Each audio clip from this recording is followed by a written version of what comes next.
maskaxdani aad bay u yartay jidhkeenna marka lagu miisaamo bay yiraahdaan waa 2.5% wasniga jidhka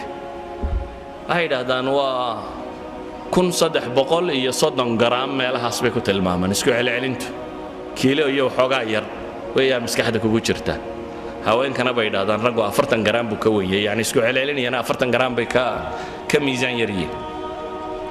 maskaxdaasi waxay isticmaashaa baa la yiraahdaa jidhku waxaad oxygen neefsato oo dhan dib u jiido rubuc kamida kaligeed baa cunta halaali waxaad oxygen cabto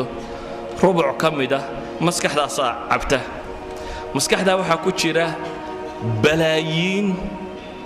unugya ah maskaxda inugu jirta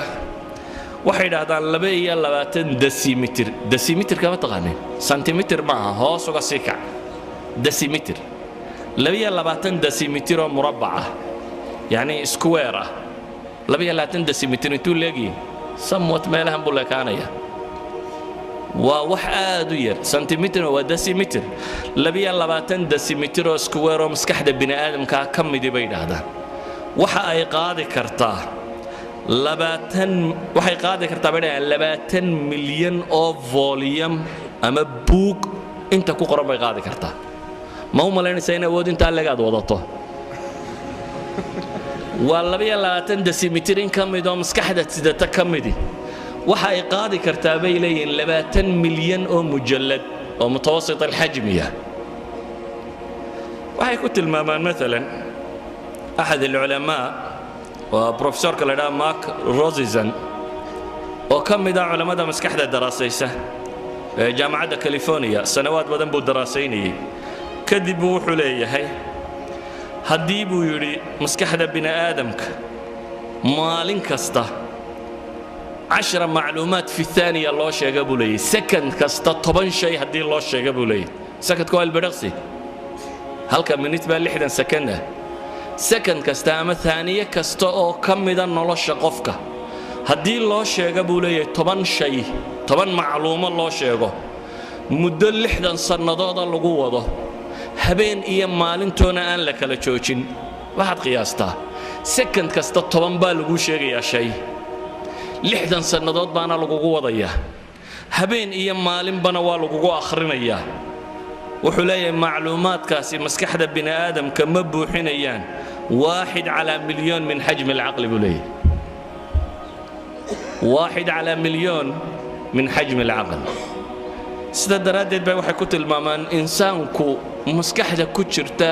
awoodda alla siiyay ma ba isticmaala bay leeyin 10% mooyaane boqolkiiba 10 ayuu ka isticmaalaa bay leeyin waxa lagu tilmaamaa qoladan computersku waxay ku xisaabtamaan gigahertz inuu processorku inta uu gigahertz uu per second jari karo waxay yiraahdaan maskaxda bini aadamku 400 مليون عملية حسابي في الدقيقة سمين كرتها waxay ku tilmaamaan maskaxda bini aadamku 30 بليون معلومة أي في الثانية معالجة ku samayn kartaa يعني كمبيوتر dunida yalla saamo ma qabto waxa lagu tilmaamaa maskaxda bini aadamka iyo xidhiidhada unugyadaadu leeyihiin 600 mayl cable iyo wire-ka la dhigi karo ayaa u dhaxeeya bay leeyihiin iyada xidhiidhadeeda dhaakiraduna waxay ku xidhan tahay bay leeyihiin inta xidhiidh ay samayso waxay ku tilmaamaan أحد العلماء wuxuu leeyahay haddii buu yiri dunida waxa TV iyo telefisyon iyo radar iyo telegraph iyo telecommunication waxa wax lagu xidhiidhiyo dunida yaala haddii inta la yareeyo buu yiri aqliga bini aadamka kala loo ekaysiiyo waxa soo dhan waxa iskaga badan buu leeyahay bini aadamka maskaxdiisa yani all telephone dunida yaala waxa allaaliyo waxa switch dunida yaalo la isku daro maskaxda adiga ku saaran intay process gareyn kartaa ka badan sida daraadeed ayu ahad ulama waxa uu ku tilmaamaya haddaynu isticmaali lahayn buu yiri xaasuub ama computer maskaxda uun bal ku dhow haddaynu isnaana sameeya waxa dhici lahayd buu yiri inaynu sameeyno guri 10 dabaq ka kooban oo 770 mitir square ku yaala buu leeyahay يعني بني آدم كيبلدي سوي حسابه سكو حد كمبيوتر أسترادو بس كحدا يرى أديك إلهي كوجر ركبي شقة يقبضه وح قابن كرائن للسماية وح قادن الله يدبولي حجمه تضواب بقول إيه تضوابات متر سكوير أو طبعا طبق كورلود يسي حجم حاسوب لك بولي برمجة سي مثال السماين كرابو ملي تاي الربا يعني بروجرامس كل شقين لها أنت لو سماين كرايو يد الربا